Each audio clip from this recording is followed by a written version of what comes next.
السلام علیکم ورحمۃ اللہ وبرکاتہ۔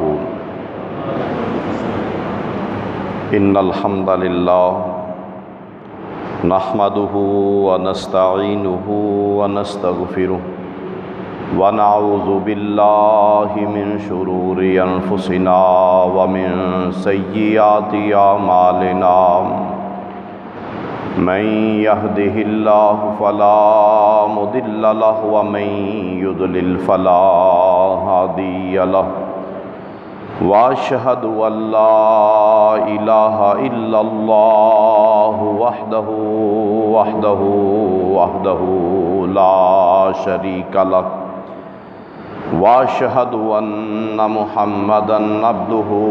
ورسوله اما بعد فإن خير الحديث كتاب الله وخير الهدي هدي محمد صلى الله عليه وسلم وشر الأمور محدثاتها وكل محدثة بدعة وكل بدعة ضلالة وكل ضلالة في النار۔ اللہم صل علی محمد وعلی آل محمد کما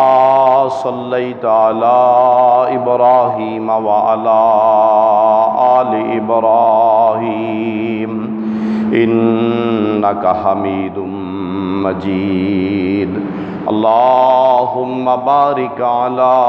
محمد وعلی آل محمد کما بارکت علی ابراہیم وعلی آل ابراہیم انک حمید مجید۔ اما بعد فاعوذ باللہ السمیع العلیم من الشیطان الرجیم من ہمزہ ونفخہ ونفثہ بسم اللہ الرحمن الرحیم۔ ولا تقولوا لمن يقتل في سبيل الله اموات بل احیاء ولكن لا تشعرون۔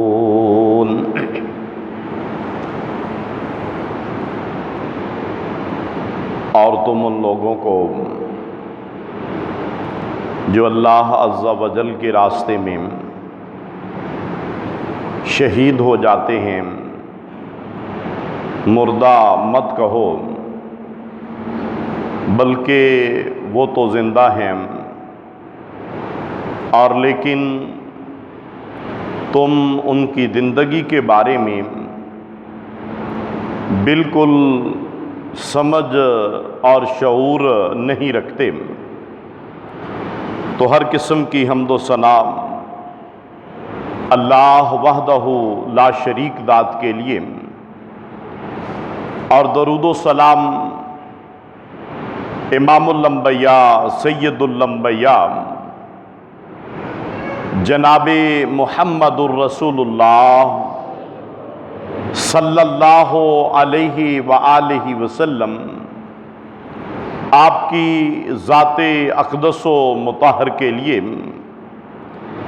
کہ جن کو خالق کائنات مالک کائنات نے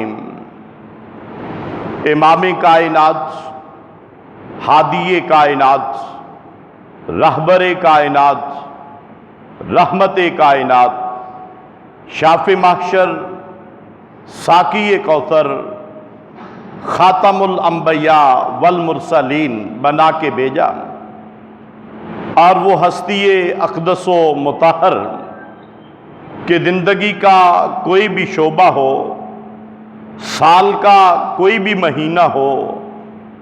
ہفتے کا کوئی بھی دن ہو، یا دن کی اور رات کی کوئی بھی گھڑی ہو، اللہ ذوالجلال والاکرام نے پوری بنی نوع انسانیت کے لیے یہ حکم دے دیا کہ لَقَدْ كَانَ لَكُمْ فی رسول اللہ اسوۃ حسنہ، کہ اے دنیا کے اندر بسنے والوں، تمہارے لیے آئیڈیل اور نمونہ صرف اور صرف نبی مکرم رسول معظم جناب سیدنا محمد کریم صلی اللہ علیہ وآلہ وسلم آپ ہی کی ذات ہے۔ تو پچھلے خطبہ جمعۃ المبارک میں آپ کے سامنے محرم الحرام کے حوالے سے شرعی احکامات، ان کا اجمالی خاکہ آپ کے سامنے پیش کیا تھا، اور کچھ کام جو ہماری ذمہ داری ہے ان کی طرف آپ کی توجہ دلائی، اور کچھ ایسے کام جن کا شریعت کے اندر کوئی تعلق نہیں ان سے بچنے کے بارے میں آپ کو آگہی دینے کی کوشش کی۔ اب چونکہ محرم الحرام کے پہلے عشرے کا آخری حصہ ہے، اور تاریخ اسلام کے اندر محرم الحرام کے اس عشرہ کے یعنی 10ویں تاریخ کو جناب سیدنا حسین رضی اللہ تعالی عنہ ان کی شہادت کا واقعہ پیش آیا۔ اس لیے عام طور پر ہمارے ہاں یہ سمجھا جاتا ہے کہ شاید 10 محرم الحرام کی فضیلت اس واقعہ کی وجہ سے ہے، یا پھر اس انداز کے ساتھ ہم لوگ اس واقعہ کو بیان کرتے ہیں کہ لوگوں کے ذہنوں میں یہ تاثر ابھرتا ہے کہ شاید محرم الحرام کی فضیلت یا 10 محرم الحرام کی فضیلت اس کا سبب جو ہے وہ نواسہ رسول جناب سیدنا حسین رضی اللہ تعالی عنہ ان کی شہادت کا واقعہ ہے۔ پہلے ایک بات آپ ذہن نشین کر لیں کہ تاریخ اسلام کے اندر یا تاریخ انسانی کے اندر 10 محرم الحرام اس کی فضیلت یا اس کی عظمت جو ہے اس کا جناب سیدنا حسین رضی اللہ تعالی عنہ کی شہادت کی وجہ سے اس دن کی شان اور عظمت یا اس مہینے کی شان اور عظمت یا حرمت جو ہے نہ اس میں کوئی اضافہ ہوتا ہے نہ اس شہادت کی وجہ سے اس میں کوئی کمی ہوتی ہے۔ یہ بات عقیدے کی ہے، کیونکہ اللہ ذو الجلال والاکرام نے ایک معیار مقرر کر دیا فضیلتوں کا، اور وہ اللہ تعالیٰ کے اختیار میں ہے، اور اللہ پاک نے کسی مہینے کو افضل قرار دیا، کسی دن کو، کسی جگہ کو، کسی شخصیت کو، تو یہ اللہ رب العالمین کے اختیار میں ہے۔ باقی اس کے بعد جناب سیدنا حسنین کریمین ان کی فضیلت، ان کا مقام، ان کا مرتبہ، ان کی شان اور ان کی عظمت جو ہے اس کے بارے میں بھی ہر مومن اور مسلمان آدمی جو ہے اسے سمجھنا چاہیے، اور اپنے عقائد کے اندر، اپنے اعمال کے اندر جو پیارے رسول صلی اللہ علیہ وسلم نے مسلمانوں کو ہدایات دی ہیں ان ہدایات کے مطابق اپنے عقائد اور اپنے اعمال کو سنوارنا چاہیے۔ اور اس سلسلہ میں اگر ہم قرآن مجید فرقان حمید کا مطالعہ کریں، اللہ ذو الجلال والاکرام نے ارشاد فرمایا کہ من حاجک فیہ من بعد ما جاءک من العلم، کہ اے میرے محبوب اگر دین اسلام کے بارے میں آپ سے قرآن کے نازل ہو جانے کے بعد، وحی کے نازل ہو جانے کے بعد، حق اور باطل کی پہچان کر دینے کے بعد، صحیح اور غلط کا فرق بتلا دینے کے بعد اگر پھر بھی کوئی بندہ نہ مانے تو پھر یاد رکھیے فَقُلْ، آپ اعلان کر دیجئے کہ تَعَالَوْا نَدْعُو أَبْنَاءَنَا وَأَبْنَاءَكُمْ، پھر آپ ان سے کہیے کہ اے لوگو آؤ ہم اپنی اولادوں کو بلاتے ہیں اور تم اپنے بیٹوں کو بلاؤ، اور وَنِسَاءَنَا وَنِسَاءَكُمْ، ہم اپنی عورتوں کو بلاتے ہیں تم اپنی عورتوں کو بلاؤ، وَأَنفُسَنَا وَأَنفُسَكُمْ، ہم اپنے آپ کو لے کر آتے ہیں میدان میں اور تم اپنے آپ کو لے کر آؤ. ثم نبتہل، اللہ پاک فرماتے ہیں کہ پھر ان لوگوں میں اعلان کر دو کہ آؤ ہم مباہلہ کر لیتے ہیں. ہم اللہ عز و جل سے دعا کریں گے کہ اللہ ہم میں سے جو جھوٹا ہے اس پر اپنی لعنتیں نازل کر دے. فَنَجْعَلْ لَعْنَةَ اللَّهِ عَلَى الْكَاذِبِينَ، ہم پھر کہیں گے میدان کے اندر بیٹھ کے کہ اللہ ہم میں سے جو سچا ہے اے اللہ اس کو بچا لے، اے اللہ ہم میں سے جو جھوٹا ہے اس پر اپنی لعنتیں نازل کر دے. اور جب یہ آیت مبارکہ نازل ہوئی، پیارے رسول صلی اللہ علیہ وسلم نے جناب سیدنا حسن رضی اللہ تعالیٰ عنہ کو بلایا، جناب سیدنا حسین رضی اللہ تعالیٰ عنہ کو بلایا، جناب سیدہ فاطمہ علیہ السلام کو بلایا، جناب سیدنا علی رضی اللہ تعالیٰ عنہ کو بلایا. اور پھر اس کے بعد آپ نے فرمایا کہ آؤ میں اپنے ان گھر والوں کو لے کر نکلتا ہوں اور اے لوگو تم بھی آ کے نکلو. یہ واقعہ سورہ آل عمران کے اندر آپ پڑھ سکتے ہیں. جب نجران سے نصارہ آئے، ان سے مناظرہ ہوا، مباحثہ ہوا، پھر اللہ پاک نے آخر میں یہ آیات جو ہے وہ نازل کی تھی. اس سے پتہ چلا کہ ان آیات مبارکہ کے نازل ہونے کے بعد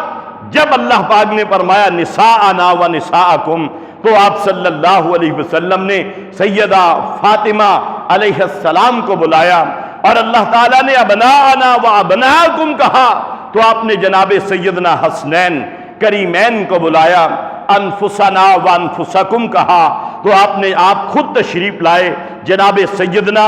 علی رضی اللہ تعالیٰ عنہ کو بلایا. اور یہ آپ صلی اللہ علیہ وسلم کے اہل بیت میں شخصیات جو ہے وہ یہ شامل ہیں. اور پھر آپ صلی اللہ علیہ وسلم نے دوسرے مواقع پہ بھی اس بارے میں وضاحت فرمائی کہ اے لوگو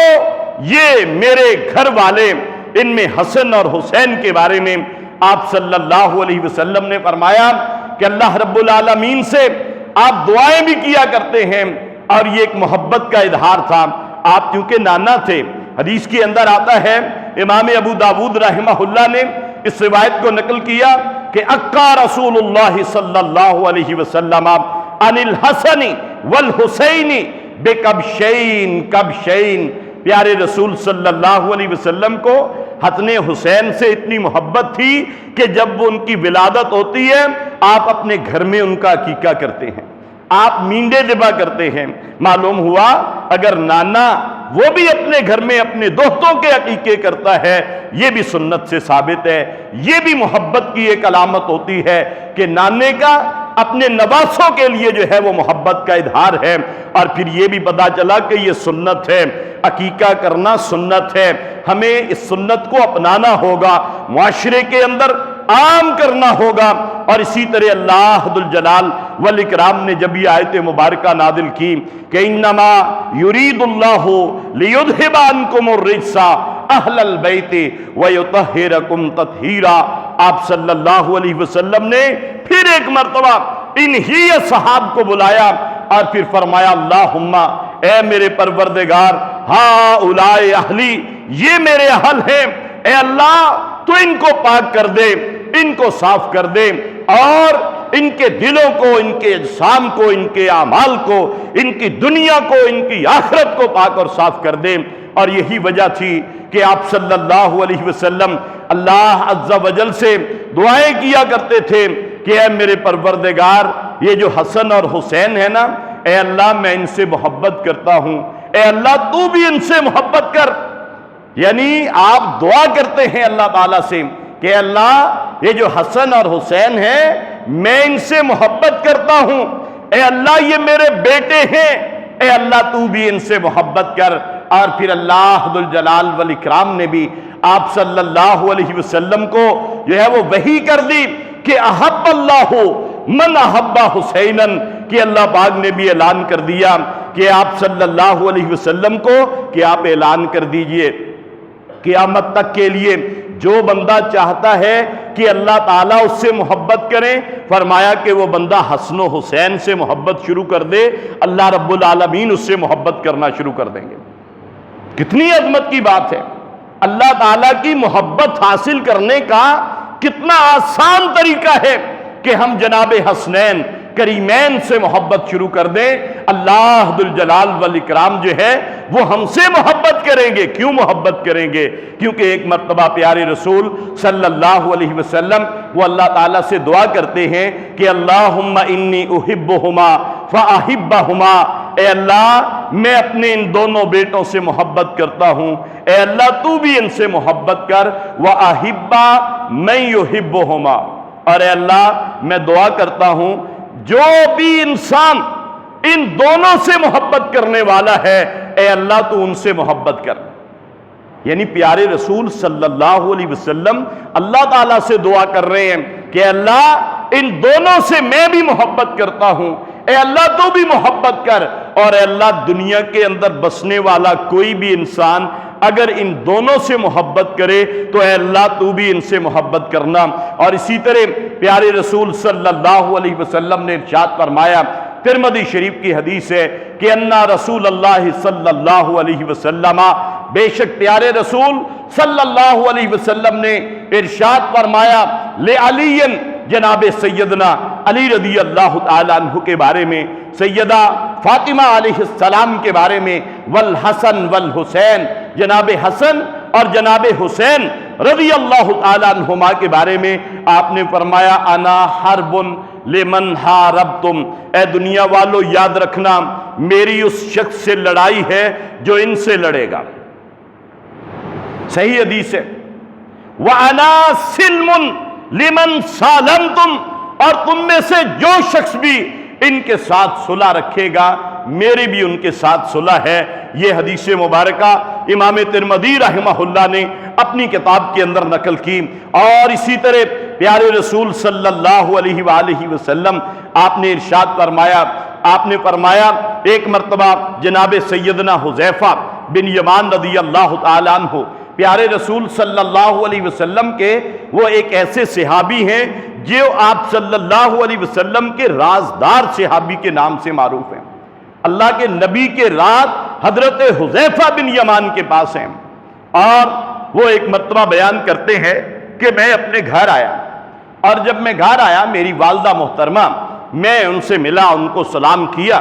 اور اس کے بعد انہوں نے مجھ سے پوچھا حذیفہ پیارے رسول صلی اللہ علیہ وسلم سے کب ملاقات ہوئی؟ تو میں نے کہا کہ امی جان وقت تھوڑا سا زیادہ ہو گیا ہے، آپ صلی اللہ علیہ وسلم سے ملاقات نہیں ہو سکی. کہتے ہیں سبتنی امی، میری ماں نے مجھے برا بلا کہا، مجھے ڈانٹا اور مجھے کہا ابھی گھر سے چلا جا اور رسول کریم صلی اللہ علیہ وآلہ وسلم سے ملاقات کر کے آ. یعنی صحابہ کرام کا ایمان ایسا تھا کہ اللہ کے رسول صلی اللہ علیہ وسلم سے ملاقات نہیں ہوئی، ماں پریشان ہو جاتی ہے کہ اب میرے بیٹے کا کیا بنے گا، یہ آپ صلی اللہ علیہ وسلم سے ملاقات نہیں کر سکا، میں اور آپ کیسے ملاقات کر سکتے ہیں، اب تو آپ صلی اللہ علیہ وسلم نہیں ہیں. اب یہ کیسے ممکن ہے؟ اب یہ ممکن ہے کہ آپ احادیث رسول صلی اللہ علیہ وسلم سے محبت کریں، پیارے رسول صلی اللہ علیہ وسلم کی سنتوں سے محبت کریں، آپ کی احادیث سے محبت کریں، آپ کے اقوال سے محبت کریں، اور کوشش کیا کریں جب بھی وقت ملے حدیث کی کتاب کھولیں اور یہ تصور کر لیں کہ میں پیارے رسول صلی اللہ علیہ وآلہ وسلم آپ کی جو ہے وہ باتیں سن رہا ہوں، آپ کی باتیں میں پڑھ رہا ہوں. اور ائمہ حدیث اس قدر اہتمام کیا کرتے تھے کہ امام بخاری رحمہ اللہ نے 13 سال کے اندر بخاری شریف جو ہے اس کو انہوں نے مکمل کیا،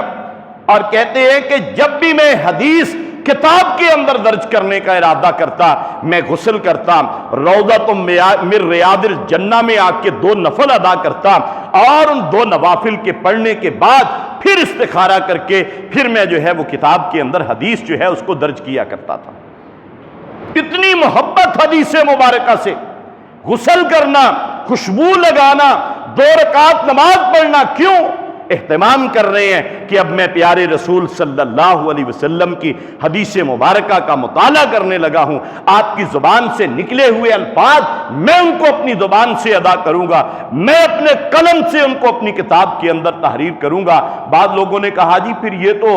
کہ یہ کیسے ممکن ہوا جی آپ نے 13 سال کے اندر جو ہے وہ اپنی اتنی بڑی کتاب لکھی، جب ہر حدیث پر 2 رکعت پڑھا کرتے تھے۔ تو جب میں نے حساب لگایا پہلے مجھے بھی بڑا ایک جھٹکا سا لگا کہ یار عجیب بات ہے، ایک ایک حدیث پر غسل، خوشبو، 2 رکعت نماز روضۃ من ریاض الجنہ میں، مسجد نبوی میں، یہ تو واقعی عجیب بات ہے، یہ کیسے ہو سکتا ہے، یہ تو ممکن ہی نہیں ہے۔ لیکن جب میں نے حساب لگایا کہ 4000 سے کچھ زائد احادیث، بلکہ اگر مقررات کو نکال لیا جائے تو 3000 سے بھی کم بنتی ہیں، اور پھر جب 13 سال کے 365 دنوں کو شمار کیا تو روزانہ کی 1 حدیث بھی نہیں آتی تھی۔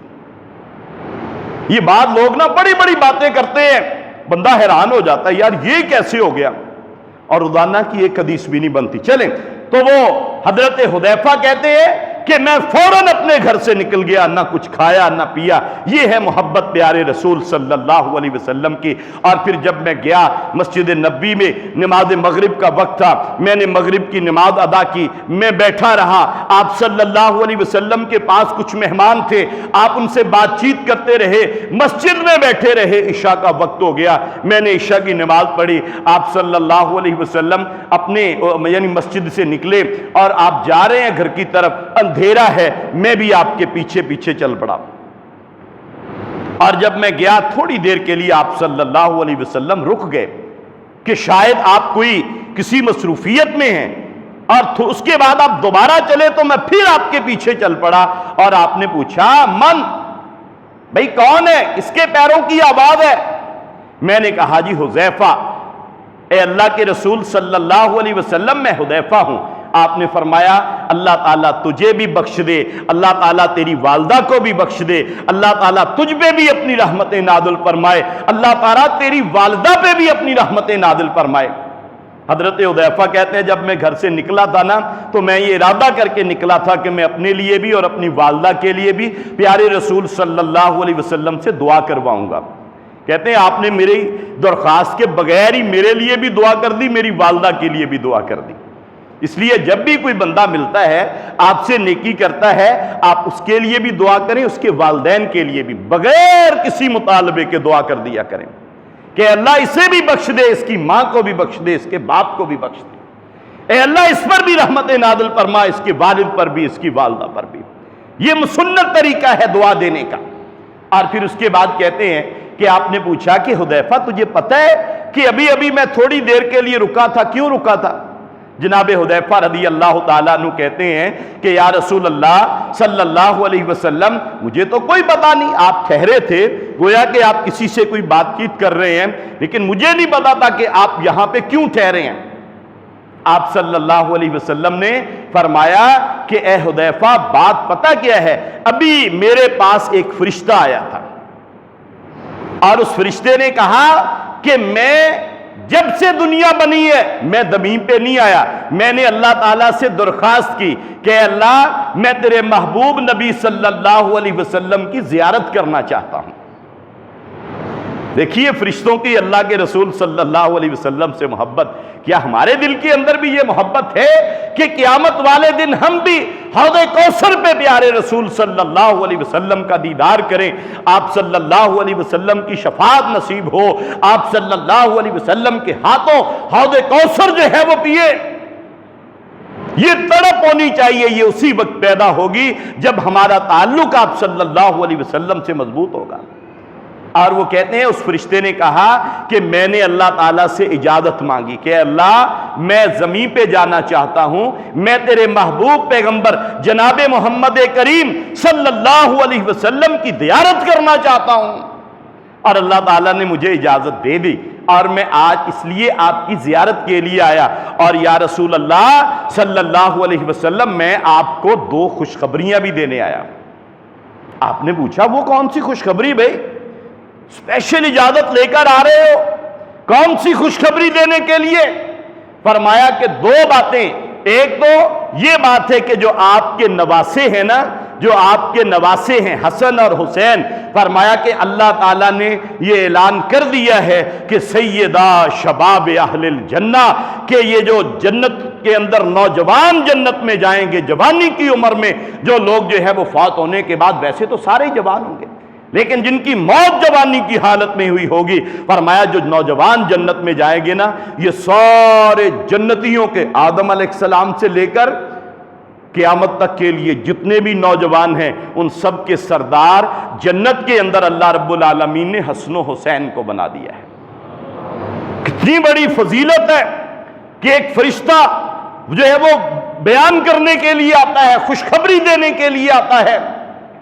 اور فرمایا کہ انا فاطمہ تھا، وہ جو آپ کی بیٹی ہے نا سیدہ فاطمہ، وہ بھی سیدات نساء اہل الجنہ، وہ بھی جنتی عورتوں کی سردار ہوں گی۔ یہ ہے فضیلت جناب سیدنا حسنین کریمین کی، یہ ہے فضیلت پیارے رسول صلی اللہ علیہ وسلم کی بیٹی کی، آپ کی لخت جگر کی۔ اور پھر فرماتے ہیں کہ میں وہاں پہ کھڑا ہوا تھا، آپ نے جو کہ چادر لی ہوئی تھی اوپر، اور آپ صلی اللہ علیہ وسلم نے، میں نے پوچھا کہ اللہ کے رسول صلی اللہ علیہ وسلم یہ چادر میں کیا چھپایا ہوا ہے؟ آپ نے جب چادر کھولی تو اس کے اندر ایک طرف آپ نے جناب حسن کو اٹھایا ہوا تھا اور ایک طرف آپ نے جناب حسین کو اٹھایا ہوا تھا رضی اللہ تعالی عنہما۔ اور صحابہ بیان فرماتے ہیں کہ ہم اکثر دیکھا کرتے تھے کہ آپ صلی اللہ علیہ وسلم کے ایک کندھے پہ جناب حسن ہے اور ایک کندھے پہ جناب حسین ہے۔ جب آپ جناب حسن کی طرف دیکھتے آپ ان کو بوسہ دیتے، آپ ان کو چومتے، اور جب دوسرے کندھے کی طرف دیتے تو جناب حسن کو جو ہے وہ آپ بوسہ دیتے۔ اور بیان فرماتے ہیں صحابہ کی اتنی محبت کہ ایک مرتبہ آپ صلی اللہ علیہ وسلم خطبہ دے رہے ہیں اور ادھر سے یہ دونوں شہزادے یہ تشریف لا رہے ہیں، اور کہتے ہیں کہ ان کے سرخ رنگ کے جو ہے وہ قمیص پہنے ہوئے تھے دونوں بچوں کے، وہ کبھی اٹھتے ہیں کبھی گر پڑتے ہیں، کیونکہ آپ صلی اللہ علیہ وسلم کی جب وفات ہوئی ہے تو جناب حسنین کریمین کی عمر زیادہ سے زیادہ جو ہے 5 اور 6 سال تھی، ابھی بچے تھے جب آپ صلی اللہ علیہ وسلم فوت ہو گئے، زیادہ سے زیادہ 6 سال، یا بعض مورخین نے جو ہے وہ 7 سال حضرت جناب حسن کی اور 6 سال جناب حسین کی، یا 6 سال ان کی اور جو ہے وہ 5 سال ان کی، یا 5 اور 4، چھوٹے بچے تھے۔ آپ صلی اللہ علیہ وسلم نے جمعے کا خطبہ دے رہے تھے، آپ اترے اور اس کے بعد دونوں کو اٹھایا اور اپنے ممبر پر ساتھ بٹھا لیا، اور صحابہ کہتے ہیں کہ پھر ایک مرتبہ ایسا بھی ہوا کہ آپ پہلے ہی جناب حسن رضی اللہ تعالیٰ عنہ کو ساتھ لے آئے، اور ساتھ لانے کے بعد آپ صلی اللہ علیہ وسلم نے ان کو جو ہے وہ اپنے ساتھ بٹھا لیا، اور خطبے کے دوران آپ نے فرمایا کہ اے لوگوں یاد رکھنا ان ابنی ھذا سید، میرا یہ بیٹا سردار ہوگا، لعل اللہ، اور مجھے یقین ہے کہ اللہ رب العالمین ان یصلح بہ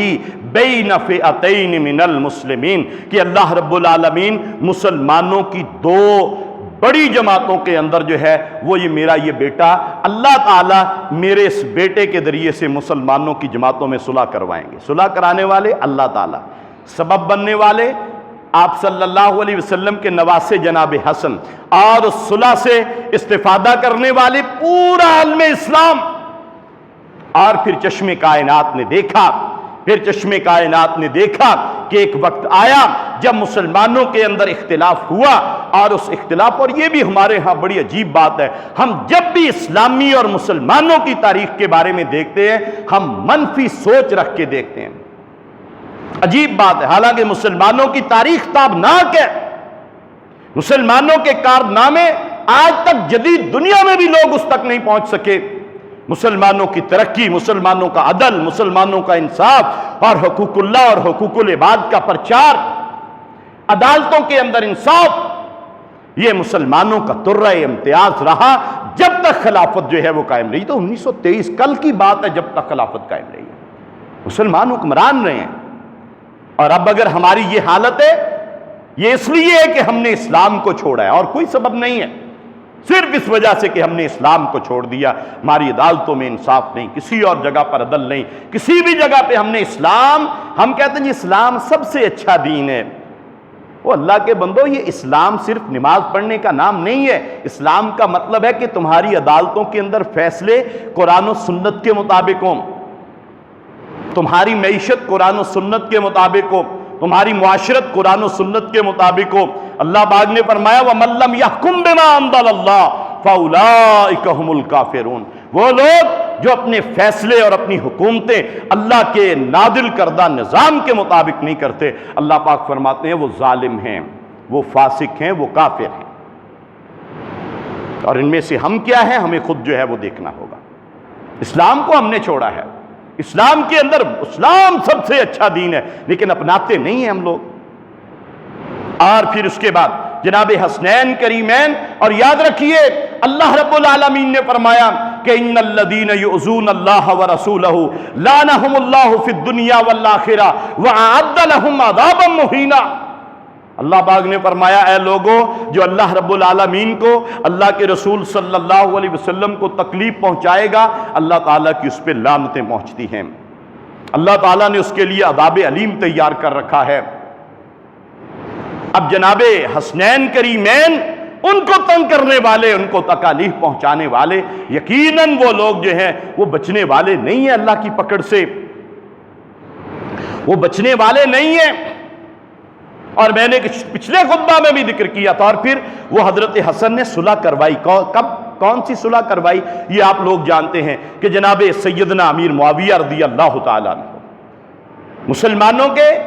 20 سال تک پھر حکمران رہتے ہیں، اور آپ مسجد کے اندر جناب حسن رضی اللہ تعالیٰ عنہ، جناب حسین رضی اللہ تعالیٰ عنہ آئے، اور آ کے انہوں نے جناب سیدنا